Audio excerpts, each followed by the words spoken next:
Hello, Alex here, and in this video I want to talk about Foma's Ortho 400, the fastest orthochromatic film on the market, and it's not even close, and what I truly believe to be the greatest thing to happen to black and white film photography since the invention of T-grain film. And it feels like nobody is talking about this stuff, but I absolutely adore it. So let's get into it.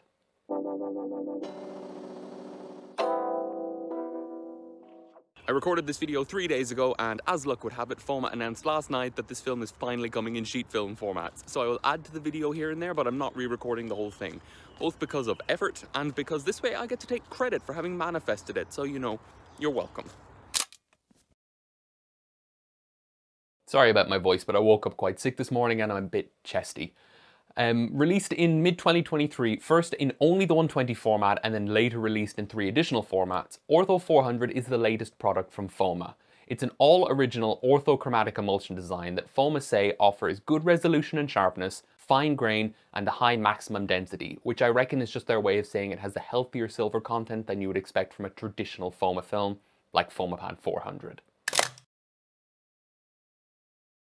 I spoke about this in a little bit more detail in a recent video talking about Ferrania's films, but a panchromatic film is one that can see all of the colours of the visible light spectrum, panchromatic means all colours, and an orthochromatic film is one that lacks sensitivity on the red end of the spectrum. Some orthochromatic films are sensitive to blue and green light, a bit of yellow but not red. Others are sensitive to blue and some green but no red or yellow. So there is quite a range of spectral sensitivities and the corresponding looks that you get within the orthochromatic world. It's sort of a catch-all term. But Foma Ortho 400 is unique in that market segment in that it's not just a blue and green sensitive, like a standard photographic orthochromatic film, but it's got particularly high green sensitivity that gives some key advantages and gives it quite a unique look compared to some of its competitors, at least in the photographic world. The film has a box speed of 400, and Foma say that the latitude is good enough to shoot anywhere from EI 160 to 1600 on the same roll without changing your development, though there is a catch to that I'll come back to. It's designed for development in the standard black and white process that yields negatives that have to be inverted either during scanning or printing to get your final positive images. As of recording, it's available in 35mm and 120 formats for stills photography, as well as 16mm and double 8mm formats for cine users. In the 120 format, the emulsion is coated onto a clear polyester base with no anti-halation layer, and in 35mm, it's coated onto a greyish blue acetate base that does have an anti-halation layer. And in sheet film formats, it does have that clear polyester base, but it does have a decolorizing anti-halation layer that comes off during processing, which I think means we're going to see that Foma green once again. It doesn't say in the datasheet what base is used for the cine films, but I'm going to assume it's also the same acetate base as for 35mm because they all released much later after the 120 format, and the need for an anti-halation layer is higher with a smaller format. The 35mm canisters contain 36 exposures each, and they aren't DX coded, so communicating the ISO and frame count to your camera isn't possible if your camera supports that, and they are unfortunately loaded into those god-awful plastic cans that are taking over the world. It's the fastest orthochromatic film ever made, and it's not even close. There might be some technical film out there with similar parameters, but I can't find one, and if you do know of one, do let me know. But the closest main competitor, at least in photographic film, is Ilford's Ortho 80+, ISO 80 versus 400. It is significantly slower. The closest overall competitor would be Filmwashi F, which is ISO 100, still 2 stops slower, and it does have the similar kind of look with no anti-halation layer and a strong glow, but it's probably a bit too much for a lot of people. It's much more glowy than this stuff is. If we take, say, the wedge spectrogram for HP5 and chop off the red end of the spectrum, I mean, if you think about integrating the area under the curve, you've basically just chopped off a chunk of the film's ISO. So to maintain film speed or to have a high-speed ortho film, you have to either increase the average grain size, increasing the sensitivity to light, or otherwise increase the sensitivity to blue and green without increasing the overall grain size. And Foma have done an excellent job here, making this a high-speed ortho film without being so tremendously grainy. It is a relatively high grain film, but it's more like Tri-X than it is like, you know, HP5. It's not exactly a coarse grain film, all things considered. Price. This stuff is super cheap. It's like €7 a roll in 120 and €7.50 in 35mm. That's cheaper than a lot of panchromatic films like HP5, certainly Tri-X in Europe. And it's surprising because a lot of these orthochromatic films end up in the specialty film category on your website of choice, and they end up being quite a bit more expensive. So for this to be as cheap as it is really impressive. It is very distinctly orthochromatic, and that very low red sensitivity gives you that classic ortho look, giving beautiful separation in skin especially. If you look at this picture of Indy holding hands with my sister's hand is very dark. But the high green sensitivity means you also have a little bit of yellow sensitivity.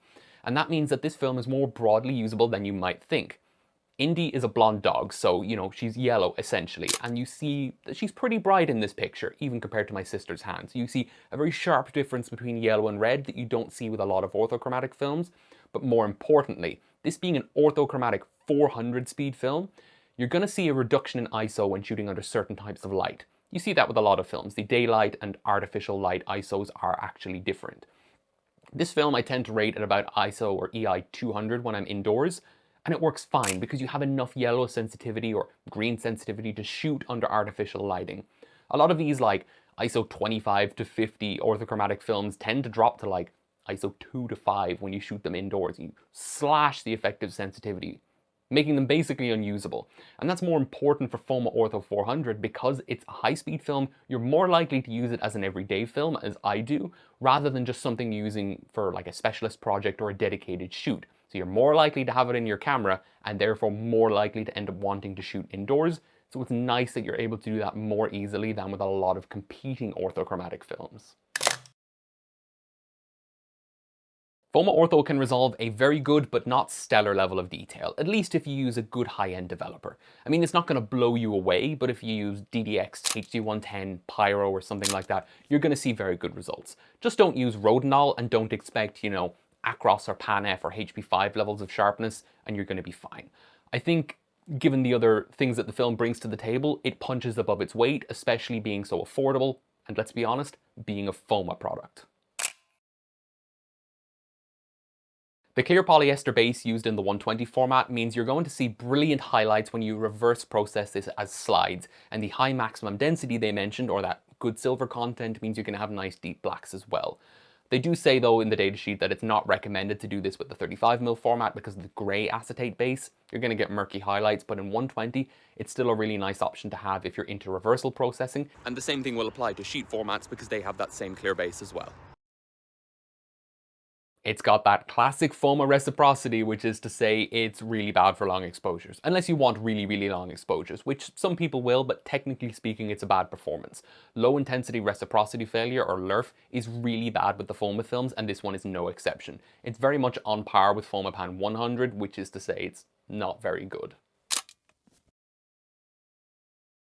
Although I do personally love the look, the lack of an anti-halation layer in 120 does mean it's very glowy, and a lot of people aren't going to like that. It's going to depend on you and the kind of photography you do though, because if you look at the color world, I mean, Cinestill 400D and Phoenix are quite often spoken negatively about because of their halation, but Cinestill 800T is extraordinarily popular specifically because of the halation that it brings to the table. So it's going to depend. If you're familiar with orthochromatic films and you're comfortable using them in other formats and whatever, and you have experience with them, it's not going to be a problem, most likely because you're probably used to other films that don't have anti-halation layers, especially medical and fluorographic films. But for a lot of people, it's going to be a bit too much, I think, and it does limit your ability to take advantage of the film's latitude. If you overexpose, you're going to see more and more halation. But yeah, you can overexpose it to 160 like Foma say, but I've tried overexposing and pulling it to 200 and it goes very mushy very quickly, depending on the contrast in your scene. If you're shooting a very cloudy, foggy day, it's going to be more easy to justify overexposing and clearing up the grain in the shadows maybe a little bit, because everything's kind of soft anyway. But on a harsh sunny day, I wouldn't recommend overexposure. And I'm mentioning that as a con because it's a negative film. Negative films are supposed to tolerate tremendous overexposure by comparison to underexposure. And this is a rare case where I think it's better to underexpose it than overexpose it if you're not able to actually get the right exposure. Plastic canisters. I hope I don't need to explain, but if I do, these things are absolutely awful. They're meant to be reusable, which is why you can pop them open, but a metal canister is reusable with a piece of tape as well. Just cut the film out and tape the new piece of film to the end of that one. They're very brittle, they tend to break and pieces snap off and then end up scratching your film inside your changing bag. The mouth of the canisters tend to be quite loose or quite tight. the quality control is all over the place. So you either end up with more light leaks or end up catching a piece of dust in the felt while you're opening and reloading the canisters and then dragging that across the film, scratching them. And as well, the canisters are slightly too large and they physically don't fit into a lot of cameras, causing light leaks if the camera will accept that it's even closed at all. They're absolutely awful. I hate them. I don't like that people use them, commercially at least. I mean, for home use, they're amazing. That's what they're for. But just charge 20 to 50 cents more, give us a metal canister. I don't buy it. I admit that this is incredibly niche, but most people know if you don't use enough wetting agent when you're washing and drying your film, you're going to get drying marks on it, unless you use like distilled deionized water. If you use too much wetting agent though, you can also get drying marks, which is less commonly known, but it is a thing. And that happens to me far more often with this stuff than with other films. So the tolerance for using the correct amount of wetting agent seems to be much lower with this film, both in 35 and in 120, than for other films. Whether we're talking color, black and white, polyester, acetate, it doesn't seem to matter. It's always Foma Ortho that I have this problem with. And it's happened to 6 or 7 rolls on a couple of occasions now. So I'm pretty confident in saying that it's definitely something about the film. And it's just a minor inconvenience, let's be honest. But because it stands out so much, it's not a problem I normally have because my water is generally very good quality. It's just something I want to raise in this video. Foma Ortho 400 is one of my favorite films and is my current everyday carry, especially for 120 medium format, and for such good reason. The balance of the orthochromatic look with such low red sensitivity with the bright, vibrant and rich greens. And I know rich is a strange word to use for black and white photography, but there you go.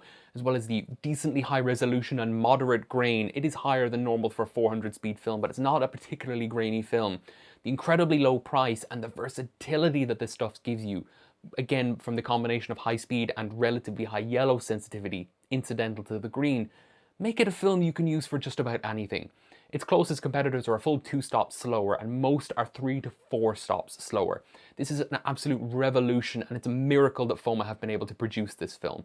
Some things I would like to see are a slightly weaker anti-halation layer in 35mm to get a bit more glow. If you go too far, then everything looks like a mushy mess, like someone breathed on the front of the lens, so you have to be careful with that, but I would like to see it a bit more glowy to kind of match the 120 stuff. The second would be bulk rolls, so I can either cut it down, put it into metal canisters, thank you very much, myself, or just to cut down like 10 to 20 exposure rolls to give to my friends to convince them to try it. I don't know why people aren't using this stuff, whether it's because they don't care about orthochromatic film, which would be fair enough, but I still think it's worth a shot for the price especially, or if it's because they see the name Foma and they've had a bad experience with like Foma Pan 400, which is their worst product by far, and just assume that it's not going to be a good film, which is not the case at all. More people need to try it. The third thing would be sheet film formats. Oh, I have my rangefinder. 400 speed film would be great for a rangefinder, but can you imagine someone with a speed graphic, some Petzval lenses, or the Aero Ektar with this stuff? It would be ungodly beautiful for portraits with the large format negatives with those kind of lenses. Oh, it would look so timely, classic. Orthochromatic films are, you know, the original films, because that's what was easier to make at first, and it would go back to that kind of old-timey kind of look, and I think it would look so, so good. I could talk about this stuff for hours and hours, but instead I will just spare you and leave it there. I hope I've convinced you why this film is at least worth a shot and why it's so important to the world of photography. Unless we see another orthochromatic film from another competitor in the market, say Ilford Ortho 320 Plus, thank you, please, then the limitations of this film, like the reciprocity failure and the comparatively high grain, can be completely overlooked because no one else is doing anything anywhere near ISO 400. That's all I'll say for this video though, before I go back to bed. So stay safe and bye bye for now. If you don't already, follow me on Instagram at Shako1277 for new pictures every day. If you liked this video and enjoy what I do on the channel, please consider subscribing or checking out my Patreon, where the tiers start at just €1 per month.